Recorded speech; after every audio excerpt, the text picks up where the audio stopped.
Je suis Brian Bouillon-Baker et je suis le 7e fils de la tribu Arc-en-Ciel de Joséphine Baker. La tribu Arc-en-Ciel, c'est ma mère qui l'a dénommée ainsi parce qu'elle voulait une famille nombreuse et de toutes les couleurs.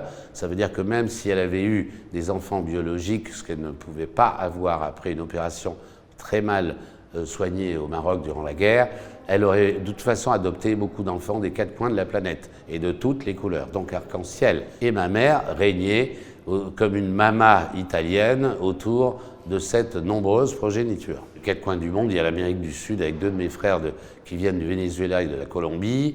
J'ai un frère ivoirien, Côte d'Ivoire. J'ai un frère finlandais. J'ai un frère coréen, asiatique donc, et puis un autre frère asiatique qui est du Japon. J'ai une sœur qui est italienne. Un frère que ma mère présentait comme israélien, bon, qui était juif, mais en fait français, mais elle préférait dire israélien, ça faisait un peu plus international.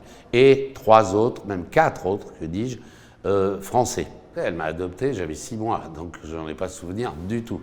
Par contre, je sais que c'était à Alger. Et elle m'a repéré parmi tous les bébés, d'abord parce que je ne dormais pas, ensuite parce que je lui souriais, et ensuite parce que j'étais né le même jour et le même mois qu'elle, le 3 juin. Notre maman nous a transmis surtout ces valeurs d'abord de simplicité, ensuite de générosité. Ensuite, plus tard en grandissant, on a compris aussi ces messages de tolérance et d'ouverture vers le monde et surtout vers son idéal de fraternité universelle. Ma mère a été une femme très libérée avant-guerre. Elle était donc artiste se servant de sa notoriété de par le monde entier. Elle s'est engagée auprès de la LICRA, la Ligue contre le racisme et l'antisémitisme. Durant la guerre, auprès des services secrets français en tant qu'agent de liaison, auprès de l'armée française en tant qu'officier de l'armée de l'air, auprès de Martin Luther King pour les droits civiques, mais également pour la paix au Vietnam que son pays d'origine, les États-Unis, avait incendié, pour la paix entre Israël et les pays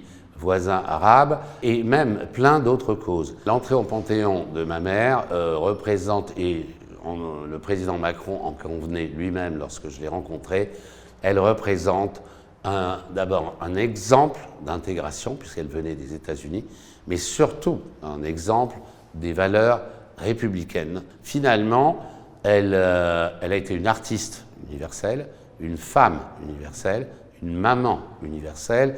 Alors, pour les jeunes et les nouvelles générations, ma mère, si elle était là, il est évident qu'elle dirait qu'il faut avoir confiance en l'avenir, vivre ensemble en fraternité universelle, c'est possible. Elle paraphraserait le président Obama, « Yes, we can », oui, c'est possible.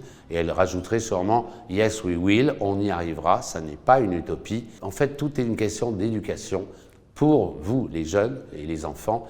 Quand on est élevé ensemble en fraternité depuis qu'on est enfant, il n'y a plus de place pour la violence, le rejet, la haine et la guerre.